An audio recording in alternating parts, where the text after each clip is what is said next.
Good afternoon. Good afternoon. It's Monday, the 6th of January. My name is Tilan Vikramasinghe, and I'm the head of research for Maybank Securities here in Singapore. And welcome to the very first edition of Monday Market Picks for 2025. Now, before I begin, I want to wish you and your families a happy, healthy, and a very profitable 2025. Now, there was no Santa Claus rally for the US in the month of December, but Singapore actually held up pretty well, becoming the best performing market in ASEAN. So can Singapore keep its mojo for 2025? I think that it can, and we're going to talk about four big themes that will help the market this year. And I also have Brian, Krishna, and Husseini joining us to talk us through their own sector outlooks as well. Plus, I have 10 stocks which we think will be winners this year. So do stick around for that. We also have a new initiation across the causeway in Malaysia for one of the biggest healthcare stocks in the region, and we'll take you there as well. And last but not least, we have two trading buy ideas from our chart guy as well. But let's start with Singapore. We are raising our STI target for 2025 to 4,020, which is about 6-7% higher from here, with the expectation that the momentum from 2024 will last into 2025 as well. As I said, Singapore closed 2024 as one of the best performing markets in ASEAN, supported by 3/4 of EPS upgrades and earnings actually positively surprising. In fact, third quarter, we actually saw a record number of earnings positively surprising across our coverage universe. But if you really look at the rally last year, it was fairly narrow. It was mostly driven by the banks and the telcos. And we think this year it'll actually broaden out. And we say this because we think there are four big themes that will play out this year. And that puts the market in the right time and at the right place. First theme is that Singapore is emerging as a relative beneficiary of a Trump 2.0 US-China trade war. Singapore's role as a regional safe haven was very much proven last year, and also as a regional financial center. And both of these will be a tactical advantage as supply chains move to Southeast Asia. Plus, Singapore has one of the key trade deficits with the US, and probably the only ASEAN country to have that. Plus, it also has an FTA with the US as well. So that lowers the uncertainty risk to a great degree versus some of the other regional countries. Second, we think Singapore should benefit from the spillover effects from China's fiscal stimulus. Now, since last year, China's been trying to kickstart that economy, and we think that if it actually becomes successful, Singapore will actually be one of the big beneficiaries there. If you look at the top 50 market cap stocks in Singapore, nearly 2/3 of them actually derive some revenues from China. So again, this will benefit if China's domestic economy starts to recover. Now, third theme is most of the corporates are flush with cash. And an increasing number of them are actually streamlining their balance sheets and looking to increase their ROICs. We've seen what this does to the GLCs. We've seen some very, very strong performance from the GLCs over the past 4 or 5 years as they streamline their balance sheets. Now we think that this can broaden. In fact, if you actually look at the cash holdings of the mid-cap companies in Singapore, they're actually much bigger than the GLC. So there's a lot more cash that can be returned to shareholders this year. We think the capital return trajectory could see acceleration, and we actually think that dividends per share will grow by about 8% CAGR over the next 3 years versus about 6% CAGR over the last 10 years. So quite a big jump there. The banks will lead, but we also think the telcos, the industrials, the REITs will all have dividend upside in 2025. And the final theme is AI. Singapore has been scaling and investing in tech and AI much ahead of a lot of other regional countries. So we'll start to see more use cases coming through to drive better efficiencies this year. We've actually done some in-depth research here, and we see that a lot of the large caps on the STI have been investing quite heavily in AI, and we'll start to see in terms of cost coming down as well as new revenues coming through from AI use cases in 2025. So all this gives us a confidence to upgrade the STI to 4020. From an earnings growth perspective, we expect the market to grow at about 2.3% in 2025, which is lower than the 7.7% that we expect 2024 to close. So not very high from a base effect point of view, because 2024 the base is very high, but we think that there is a lot of opportunities to upgrade that number as we go through the rest of the year. Remember, when we started 2024 as well, we had a very much more lower growth number for earnings in 2024, and I recall it was around 3% or so, and that's actually now about 7%. So I think there is potential as these four big themes play out for earnings upgrades to come through. We also see three wildcard known unknowns that can help upgrade earnings even more. One of them is the Johor Singapore Special Economic Zone. I think Prime Minister Anwar and Prime Minister Wong will make a special announcement on that tomorrow. That will help reduce costs for a lot of Singapore corporates. We also have the MAS review that aims to make Singapore stocks great again. Plus, we have the potential for a general election, which may help provide more spending to the Singaporean consumer, which may help a lot of the consumer stocks. So all of these have not been imputed in any of our forecasts, but if they do get executed well, we may see some upgrades there as well. So before I go into sector weightings, I'm going to invite our macro and sector experts to give some color on how they expect 2025 to pan out. So let's start with Brian, our economist. Brian, how do you see Singapore doing in 2025 from a macro perspective? Hey, Dylan, thanks for having me on the show. So Singapore ended last year at a very good footing. The economy expanded by 4.3% in the fourth quarter, and for the full year, it was actually, I think, a 3-year high of 4% growth. For 2025, we are expecting resilient GDP growth of 2.6%, and that's at the upper end of the MTI's 1 to 3% forecast range. I think if I were to break down the drivers, manufacturing and exports could actually perform a little bit more slowly than 2024, and that's because the outlook is clouded by Trump's tariffs, which may slow global trade. But at the same time, the silver lining is that trade may remain supported, at least in the first half, by the diversion of flows and manufacturing activity from China. So for instance, front-loading of orders before US tariffs are effective could actually boost manufacturing in the first half. And I think in addition to that, there are three other big broad drivers that could actually fuel economic activity this year, and they are easing monetary conditions, a generous election budget, as well as the construction of major projects. Let me go into this each of these factors in a little bit more detail. So I think for easing monetary conditions, this is in terms of both lower interest rates as the Fed embarks on its easing cycle, and also a slower rate of near appreciation as MAS eases its monetary policy. We think that this could support economic conditions in 2025, and I think this includes in terms of financial sector activity. The second factor, a generous election budget, we envision a lot more support for households and firms, both in terms of whether it's tax rebates, handouts, stronger social safety nets, which could actually help support and more spending in terms of domestic demand, consumption, and investment by households and firms in 2025. And the third factor is construction of major projects. We have this both in terms of infrastructure. There's a strong pipeline. Changi Terminal 5, for instance, will commence construction this year, and the Tuas Megaport is still ongoing.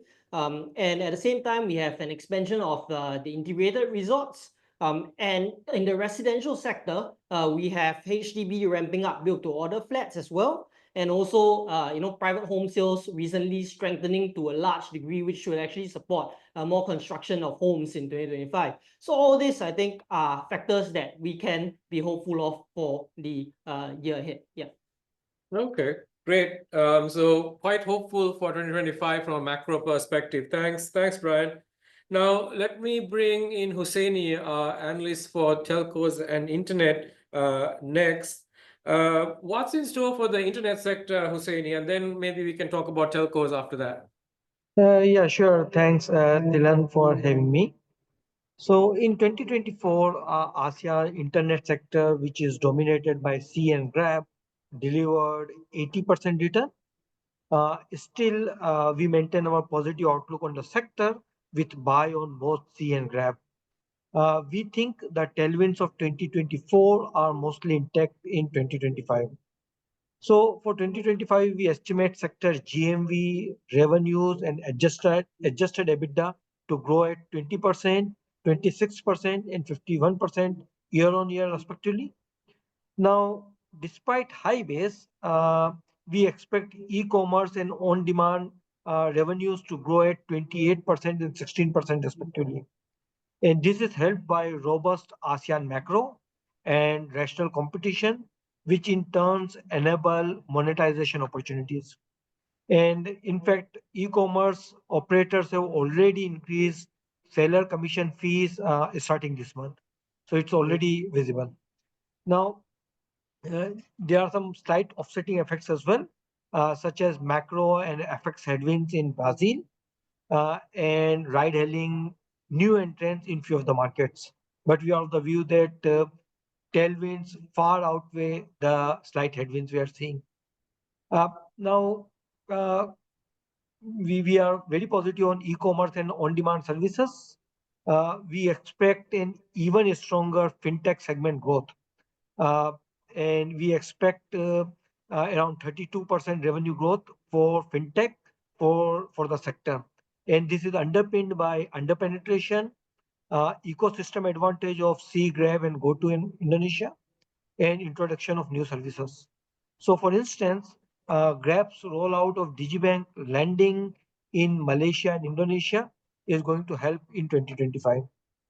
So net remain very positive on the sector, and C Limited remains our preferred pick within the space. Got it. And what about telcos? Telcos as well. Means we are positive on Singtel, which is also our top pick within ASEAN telecom space.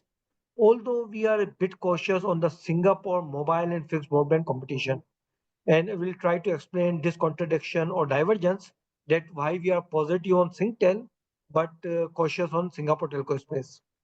So our cautious Singapore outlook, telco outlook, is mainly linked to number four mobile operator Simba, which remains aggressive as its pricing points are 40 to 50% discounted to the incumbents. Now, given Simba's posturing, competition may remain elevated, and we think that the desired effects of industry consolidation, even if it happens, would be limited. StarHub has 41% of its revenues and an even higher proportion of EBITDA coming from Singapore consumer, which is fixed, mobile and fixed broadband. And as such, in our view, StarHub remains vulnerable. Singtel, on the other hand, has less than 10% of its SOTP linked to Singapore consumer, and in our view, remains highly insulated. For Singtel, we see a bigger turnaround in Australia, uh, where competition is stable and cost rationalization is in full swing. Firm data center and India operations are another positive for Singtel. Finally, and more importantly, over the next 3 years, we expect Singtel to generate around 13 billion Sing dollars in free cash flows and capital recycling, whereas its guided dividends or guided dividend commitments are at 9 billion. So this leaves around 4 billion in excess capital with Singtel, which creates potential for share buybacks in our view. So as such, domestic competition has limited impact on Singtel, and Singtel remains our top pick. Got it. And with that, let's bring Krishna in to talk about the REITs, which has been an underperformer last year. How will they perform this year, Krishna? Thank you, Tilan, and thank you for having me in the show. And good morning, everyone, to all our listeners. So we think the REITs should continue to perform well this year. We have a continued rate cuts. We have resilient economic growth, which Brian alluded to earlier. The safe haven flows in Singapore continue, and we will also see some distribution stabilize towards the second half of next year. Further, as you said, that the 2024 performance has been a relative underperformer. So the positioning wise also it is favorable, and therefore the valuations are also quite reasonable when we look at the yield spreads. So I think all this thing, if we taken together, we continue to maintain our positive stance on the REIT sector. We also think that, in terms of the subsectors, the preference in terms of the most preferred to least preferred will be commercial, followed by industrial and hospitality. We think especially for the hospitality, going into the first quarter of this year, we have a very tough comparisons compared to 2024. So the top picks in the REIT sector, we have CICT, CLAR, Mint and MLT, as well as Class among the large caps. Among the small and mid caps, we have Lendlease REIT, OUE REIT, CDL Hospitality Trust, and FEHT. So that probably rounds up on the REIT sector. I will quickly move to the industrials. I think industrials does offer good earnings visibility and stable dividends, which have already been stated by the companies in our coverage, and also exposure to long-term themes. So for example, first we start with Sembcorp Industries. So Sembcorp Industries, has the exposure to the long-term theme of energy transition and energy security. We are mindful of how the policy uncertainty plays out, but that said, it should benefit from growth in power demand in Singapore, as well as stabilization of power prices here, because it had the negative effect of high power prices earlier on in its earnings. Further, it should continue to benefit from the fiscal stimulus in China, which hopefully should lead to higher power demand, as well as its investments in India. ST Engineering, this definitely offers a very good earnings visibility, and as I mentioned, stable dividend. It should continue to benefit from order wins in the international defense segment. The order book has flatlined over the last few quarters. I think as the order book picks up growth and it is able to turn around the satellite communications business, it should see continued upgrades. Yeah. Got it. Thanks, Krishna, with that. And just to round off on the banks, they were one of the best performers last year, but we think that the momentum will continue to this year as well. We think all of them will dial up their capital returns, particularly in terms of more special dividends, as well as dial up their share buybacks as well. A couple of things, I think on the non-interest income side, you will see quite a bit of strong growth coming in from the wealth management side, given the amount of dry powder that they have had from all the AUM that they have received over the last couple of years. And if interest rates don't fall as aggressively as expected, the net interest margins should actually hold up a lot better than expected. And given the sort of resilient economic outlook as well, this should help loan growth as well. So the banks are also in a pretty good place going into 2025. So I think overall, our sector weightings are skewed towards sectors that will benefit from the four big themes that we talked about. So the banks, the REITs, the small and mid caps, internet, telecom, as well as industrials. We are more neutral on the healthcare side, transport and plantations, and we are still underweight on the tech manufacturing side. So our top 10 picks for 2025 are very much tied to these four themes and these sectors. So as we got a couple of REITs in there, CapitaLand Ascendas REIT, CICT. We got all three banks in there, DBS, OCBC, and UOB. We got the two internet names, Grab, as well as C. We got Marco Polo Marine and SingPost in there from a small and mid caps, and we got Singtel from the tech space as well. Telco space as well. Now, with that, I want to go to across the causeway and focus on IHH Healthcare. This is a 14 billion US dollar stock and one of the largest healthcare providers in the region, owning and operating over 12,000 beds in 80 hospitals in 10 countries. We are initiating with a buy and a target price of 797 ringgit. The stock's already up about 20% last year, but we think there is more to go. Regional demographics are on its side with aging populations who are also wealthier, so driving admissions and revenues higher. This is also a very defensive industry, no matter where you are in the cycle. We are also seeing very strong demand coming from Malaysia as well as India. And we think that this will contribute to EBITDA growing at about 13% CAGR over the next 3 years. We are also seeing re-rating catalysts with expected IPOs with Sunway Healthcare as well as Columbia Asia Healthcare later this year as well. So valuations are good, earnings are defensive, and more regional healthcare IPOs coming through, which can catalyze this stock. So, buy call on this stock. So do have a look at that in our newsletter. Now, in terms of technicals, our chart guy has two ideas. One is SINARMAS land.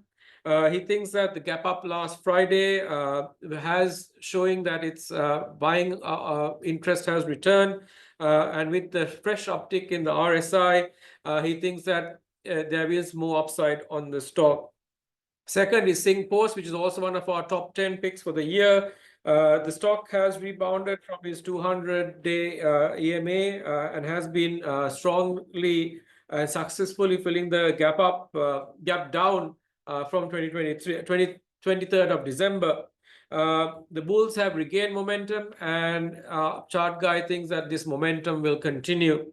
So do have a look at those stocks in our newsletter as well. In terms of upcoming events, do make a special note on the 18th of January. We have our Feng Shui and Market Outlook at the SingPost Center. Scan this QR code to get your seat, very limited seats, so do register early. With that, we are out of time. Thank you so much for joining us this week, and we hope to see you next week and have a great trading week.